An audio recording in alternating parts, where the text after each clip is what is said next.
I am intuitive, but not only me, but we all are. You are too. My brilliant guest today will explain it to all of us. I'm thrilled to have Dr. Arlene Dijamco, the MultiDimensional MD, on the show today. She's a pediatrician, integrative physician, and cranial osteopath who has dedicated her life to helping others connect with their inner wisdom. She's also a compassionate mom of 4 kids who understands the unique pressures faced by physician moms. Today, you'll learn about her passion to empower individuals to tap into their innate healing abilities, fostering a deeper connection between mind, body, and spirit. She has a knack for making complex topics relatable and practical. Her insights empower people to apply these concepts to their own lives. Keep listening and you'll see what I mean.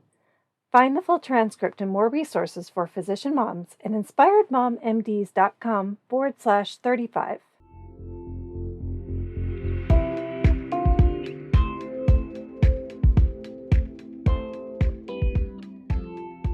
You're listening to Inspired Mom MDs with host Cindy Van Prague, helping physician moms take back control and prioritize what matters most so they thrive in private practice and at home.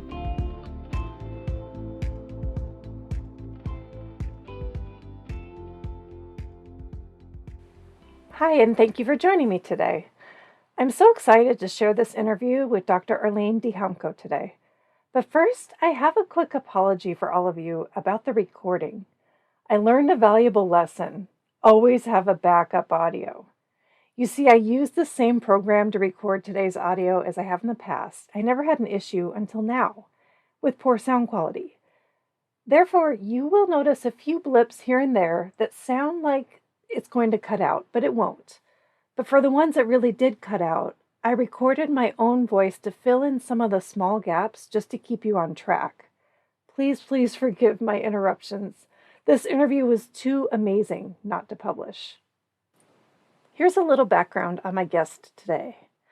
Dr. Arlene Dijamco, the MultiDimensional MD, is an integrative physician, pediatrician, and cranial osteopath who is passionate about making the intangible aspects of health, like the energetic, mental, emotional, and spiritual, more practical for people. She studied at Harvard, Emory, and the Albert Einstein College of Medicine, but her therapeutic toolbox expanded tremendously after completing Dr. Andrew Wheel's 2-year integrative medicine fellowship at the University of Arizona. Dr. Dijamco is known for her intuitive knack and her abilities to connect with and empower people to nourish and balance all layers of their health. She serves on the faculty of the Osteopathic Cranial Academy and with Edgar Cayce's Association for Research and Enlightenment. She also teaches tension and trauma release exercises around the country. She founded and oversees All Worlds Health, which includes her medical practice near Atlanta, Georgia, as well as a nonprofit and a publishing company.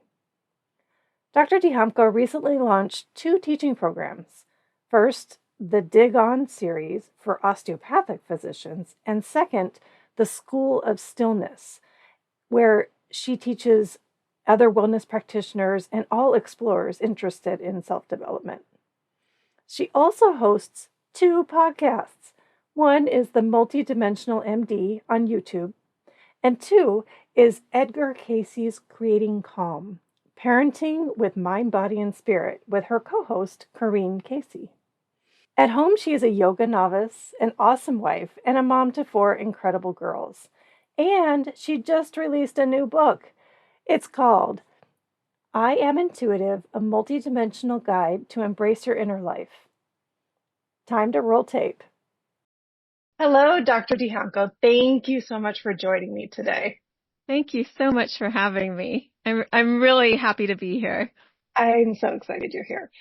I just told everyone all about you, but just briefly, I did tell them that you're an integrative physician, you're a pediatrician, and a cranial osteopath, and also that you're known for your intuitive knack and your abilities to connect with and empower people to nourish and balance all the layers of their health.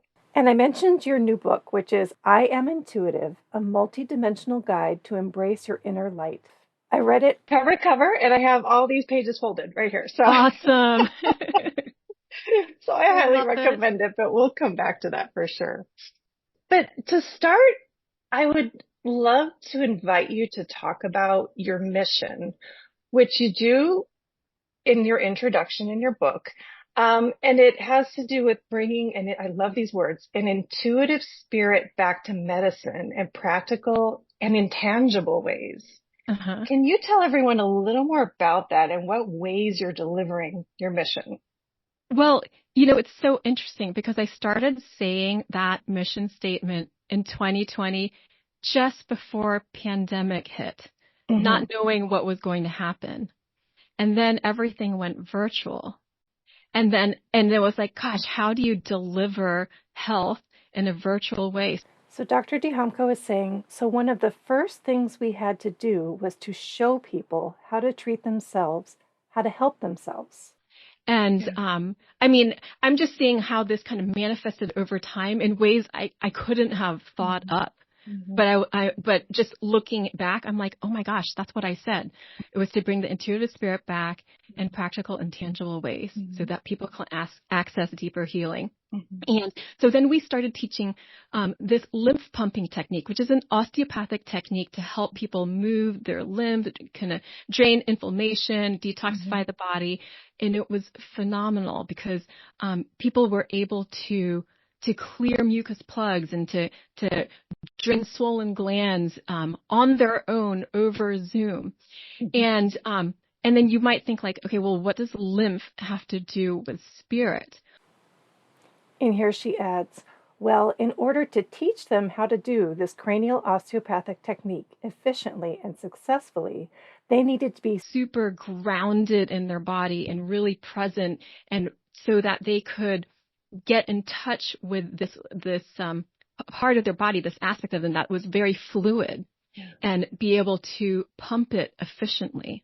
And so what people started to discover, they're like, oh my gosh, what you're doing, you're teaching us how to meditate and be really present with ourselves.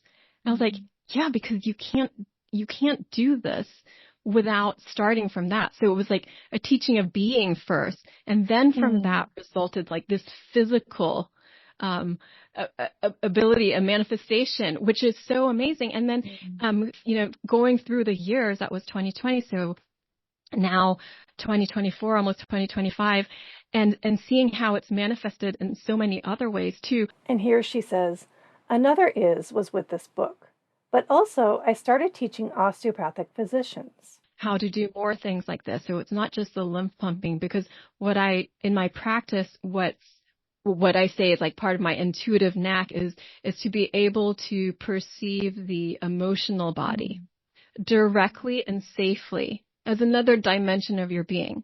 So in the osteopathic world, I'm an MD that works with osteopaths and teaches osteopaths. So in the osteopathic world, we learn how to feel in very subtle detail bone, of course, that's easy, membrane, the fascia, the tension, the kinks in the membrane, the dura, but also the fluid. And so this is where the lymph pumping comes in. Fluid is much more subtle to feel. But then what I'll do is also add this other dimension of being able to sense and perceive the emotional body and work with it directly. And so now we've started doing that a couple years ago, not even 2 years ago. And I'm just starting to come back around and see how that's blossomed, because the physicians that we've taught, what I found is like, this is teachable. Just like what we did with the lymph pumping, we were able to teach it to regular people, and then now to teach physicians how to perceive the emotional body and integrate it into their visits and appointments. All different kinds of physicians, sports medicine, manual therapists, family medicine, pediatricians, so all different dentists, all different kinds of physicians. And I'm hearing amazing stories starting to circle back around. Like one physician told me he saw this woman had undergone chemotherapy and couldn't walk afterwards. Mm-hmm. And nobody could figure out what was going on, been to all these specialists. And he said after using the concepts he learned from our courses, Dr. Dijamco says she was able to walk again. and then another physician said that she saw a woman and just had a lot of stress and trauma. So this is a lot that we teach about, of course, with perceiving the emotional body, who, after the visit, like with the treatment, she said she was the most relaxed she'd ever remembered being. And then she said that she slept so well that night. And the next day she saw her therapist, and her therapist was wondering what happened to her. Her therapist told her this was like 13 years of therapy.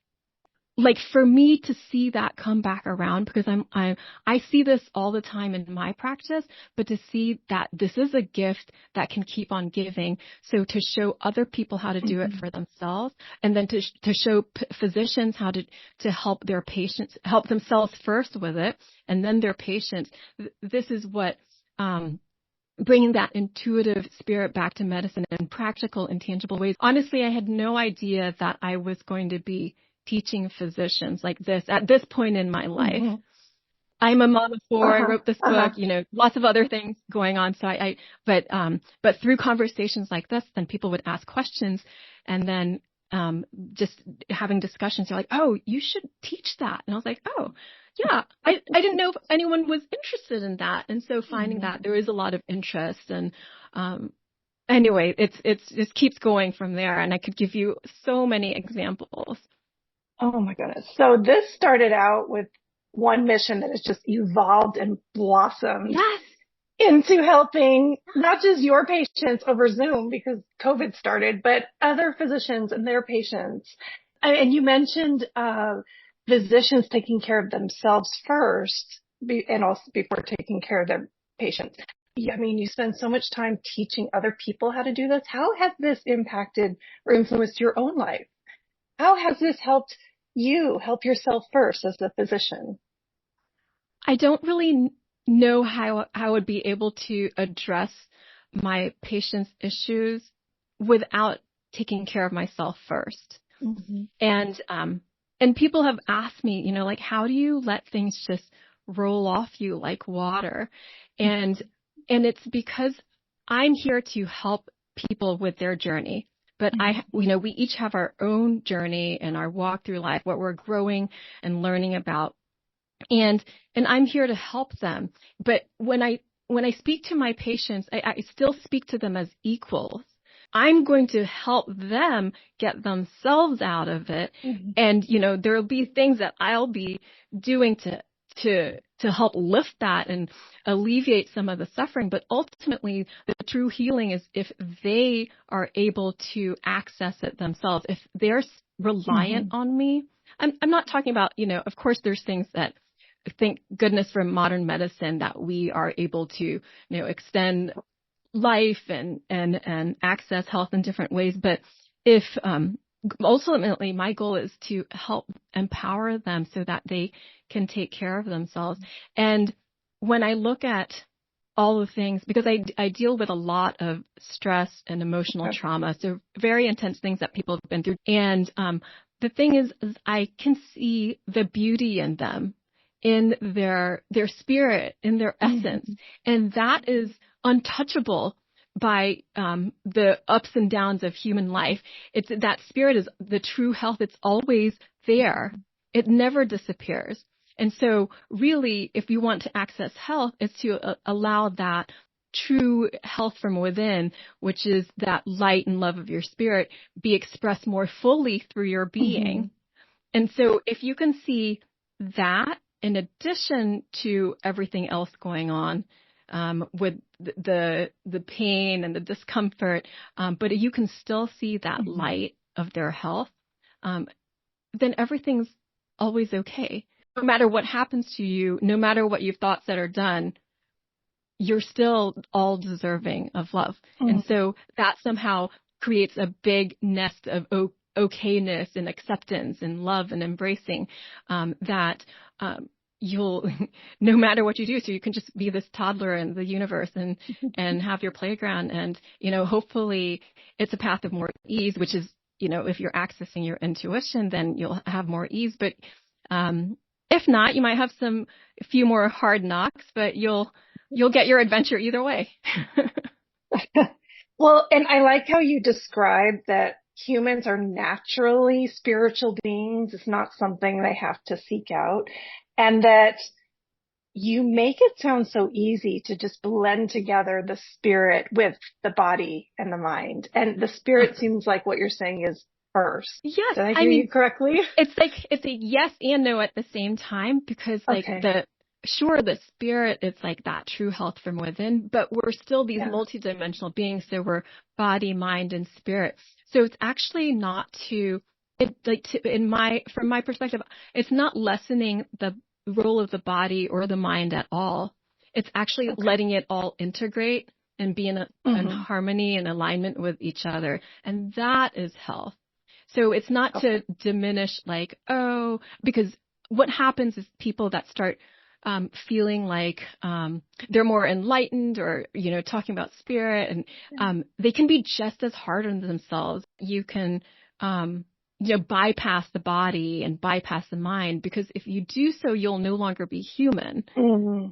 Really need to integrate all of it. So it's Mm-hmm. know that your body is like this sacred home for your soul, for your life, and your mind is your way to navigate. And so you need all of it. But if you follow those whispers of guidance from spirit, which can be whispers or bigger signs, but they're everywhere in your life, and they're coming through your body, they're coming through your mind, they're coming through your life. And that's a lot of what the book is about, is how to recognize those signs and be able to use them in a way that's easy and practical.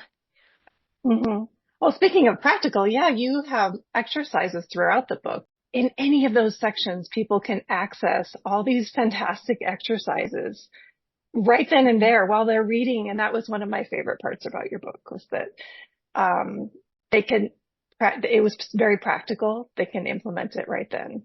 I love it, because the book Yeah. represents itself so well. So, Yeah. yes, it will build through. So it's divided into 4 parts, and the first 3 parts are body, mind, spirit.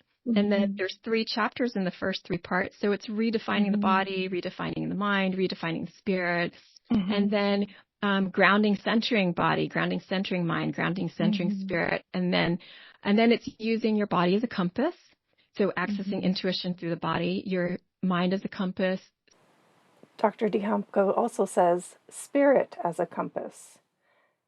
Then we go into chapter 4, just the art and the call to medicine to create a more multi-dimensional healthcare system. And you can read it all the way through, because it will build, but you can also open it up to any page. And so this is where, even if you don't think you're intuitive, you could just open it up to a page and then read that section. We've had so many people say they've opened it up and whatever they've read just spoke to them in that moment, and they really needed to hear it. And it's so short. So each tiny little section within a chapter is standalone. And everything is meant to feel good. And that's something that the readers have consistently said. It's like, I feel good reading your book. Because when you're talking about like stress and trauma and how to navigate difficulties, like, I mean, sometimes it can feel really down, especially in medicine, that the more at risk you are for illness. Right. So you have a whole book about that, which is still important too. Sometimes it's like, but then what do I do? Because, people ask me, they're like, well, I've had a lot going on in my life, and now I know I'm more at risk for things. So then what? What can I do about that? So this is, that's part of what this book is for. I wrote it first for my patients, but I found how useful it is for physicians, because physicians need to take care of themselves too. And it's, many people have left copies in their waiting room, and hearing like what patients have said about it. Yeah. So, that's a great idea. Yeah. So and that speaks to taking care of the physician first. So how the moms listening today can have a laundry list, could be burnt out or on the verge of being burnt out. It could be they want to just throw up their hands and leave their job. They're on all these this big spectrum of difficulties that may be unique to physicians and moms, that combo. So how might they use what you're saying, which could be just your book, not saying they have to buy your book, but how can this apply to their lives? How can it help them? Well, when you asked me that, the section that I had thought of was this one on helping versus controlling. Because Ooh. as moms and physicians, Uh-huh. we are like pulled in so many different directions. Mm-hmm. And you actually have to choose when to help and when to let go and for our kids, for our patients, of course, medically, we're responsible for certain things. Dr. Dijamco adds, but the other relationships, it's not meant to help every single person out there Mm-hmm. for every single problem, nor would it necessarily be beneficial because I've struggled with that too with my kids and when they're going through things and it's like, do they go through it on their own? Do I step in? Do I intervene? And then if you're in this in-between generation of elderly parents and kids, like the same thing with your parents. It's like, do I help? Is it okay? Am I using too much of my energy? So I wrote this little section to kind of answer those questions that I had for myself, and then many people were asking me too. So this is on page 115. Okay. I'm just going to read a little excerpt because I thought that would be fun. Oh, please do. And it's called Helping versus Controlling. Dr. Dijamco starts reading. Empathetic and highly sensitive people tend to want to help others, which is beautiful. As your empathy and sensitivity grow, you'll find you need to conserve your energy and use it wisely. While we are meant to be social creatures who help each other, there's a balance to maintain. Compassion for others shouldn't be at the expense of your well-being. This is really important for physicians. There's also a line between helping others and controlling that is important to see. Helping is the sunny side of control, writes Anne Lamott. Sensitive people also fall into the trap of people-pleasing to control a situation. This is so common. This is such a common trait for physicians and then female physicians and mom physicians, just compounded further. So, but this is how to navigate your helper tendencies. Which is a beautiful tendency, but you need to have it in balance. So how can we tell the difference? Be aware of your reasons for helping. Are you trying to manage uncomfortable emotions, yours or the other person's? You can't control other people's feelings, but you can shift your own experience. Here are the questions I ask myself to help me see if I've lost sight of the fine line between helping and controlling. You may find these helpful. 1. Why am I helping? What is my motivation? Is it about my feelings and my need to fix or change the situation? Is my help welcome? Am I being asked for help? Am I helping out of expectation, my own or another's? Is it purely out of service, or am I looking to be rewarded? 2. How does my choice affect me? Do I lose myself or my values in agreeing to help? My answer is yes. I reconsider my actions. I'll jump in and read number 3.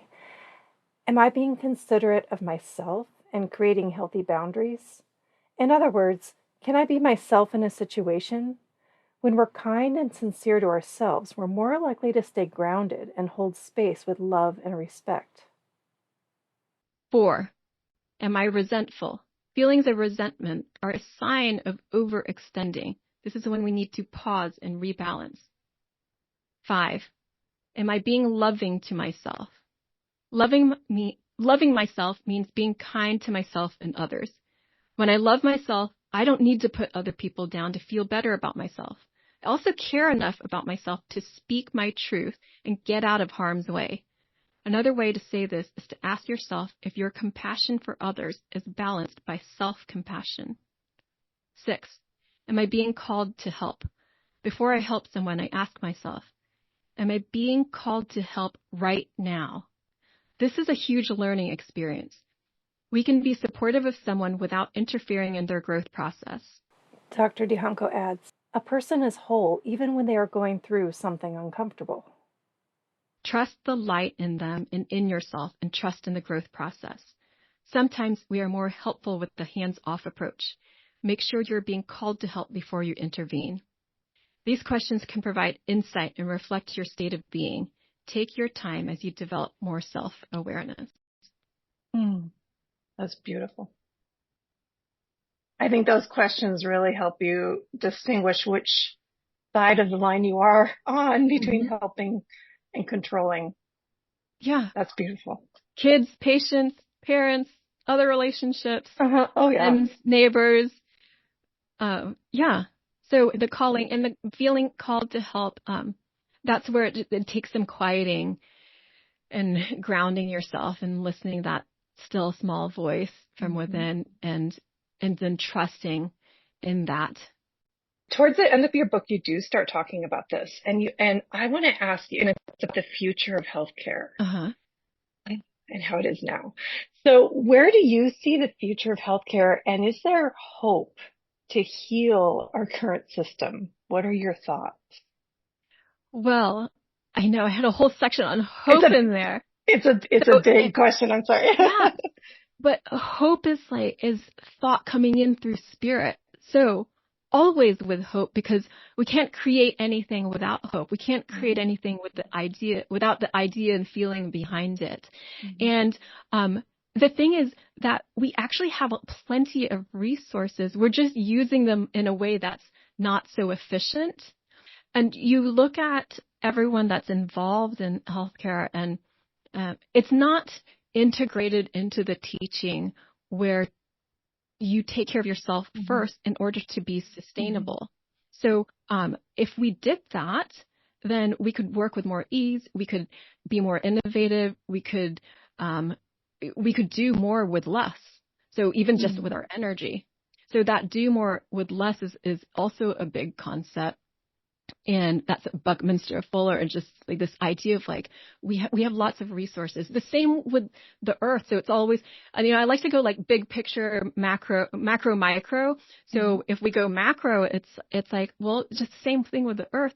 We can't we have to have hope of like, yes, we can all live on the earth together and be sustainable with all of its living beings, animals, plants. Yes, we can do it in a way that's sustainable, and that will take some innovation. It will Mhm. take some being more loving and present, and taking steps in that direction where we make decisions that are more sustainable Mhm. for everyone. And so if you apply that down to the individual level, it's like, well, to be sustainable, you have to take care of yourself. Mhm. Mhm. And then that way healthcare can do more, Right. because it's not right. So the healthcare physicians, other practitioners aren't necessarily taking care of themselves. And then we look at the bigger organizations. It's like, when I say taking care of yourself, it's not all about Mhm. finances, because we need to integrate with all the dimensions. To clarify, in an organization, you.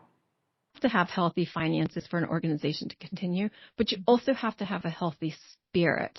And you put all that together with the mindset, Mhm. that can implement it Right. all.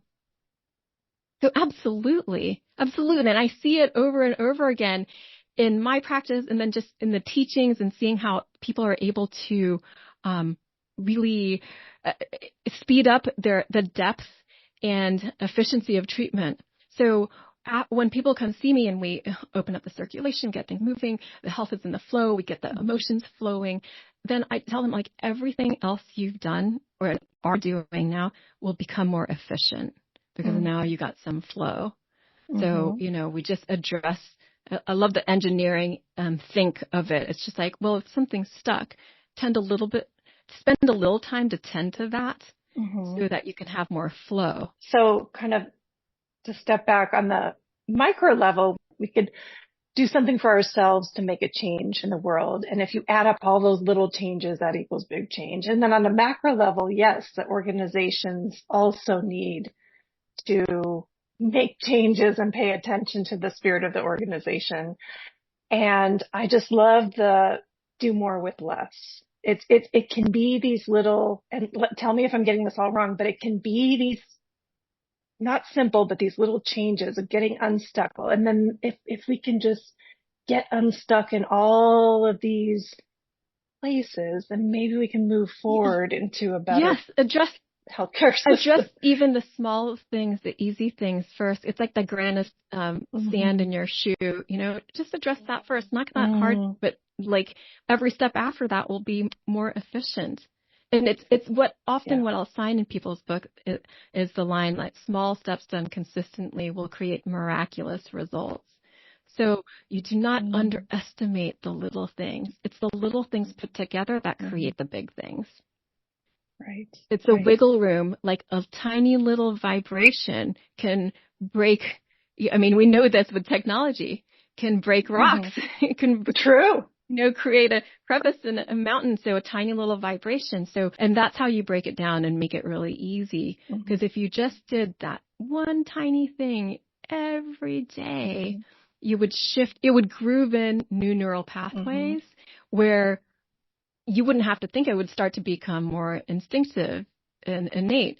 And then you do, as you keep going, it just expands and expands and expands. Right. And then that becomes natural. And then the next little thing, and then that becomes natural. And then it just builds like a step ladder. Yeah. That's a beautiful way to round out our conversation. I tell Dr. Dijamco, you are such an inspiration. Just let me tell you that. Oh, I'm so glad, and I'm so happy that to meet you and be able to have this kind of conversation in the field of medicine and with moms, and I know, and all that comes with it. And thank you for sharing that passage. I think that really hits home for a lot of the listeners.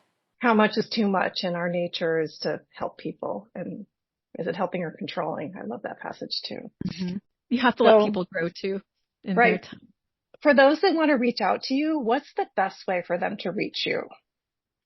If you're looking for my book, then you can find it on Amazon, but you can also find it on the book website, which is allworldspress.com.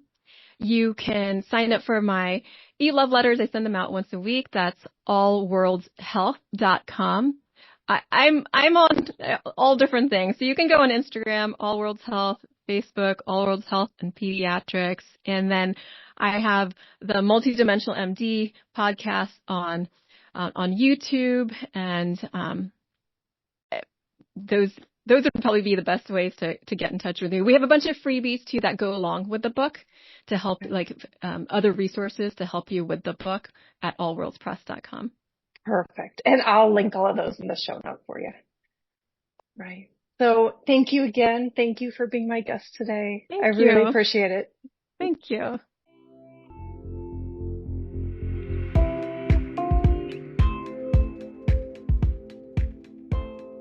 Thank you for tuning in to Inspired Mom MDs. Please share with other physician moms and leave a review if you found value from this podcast.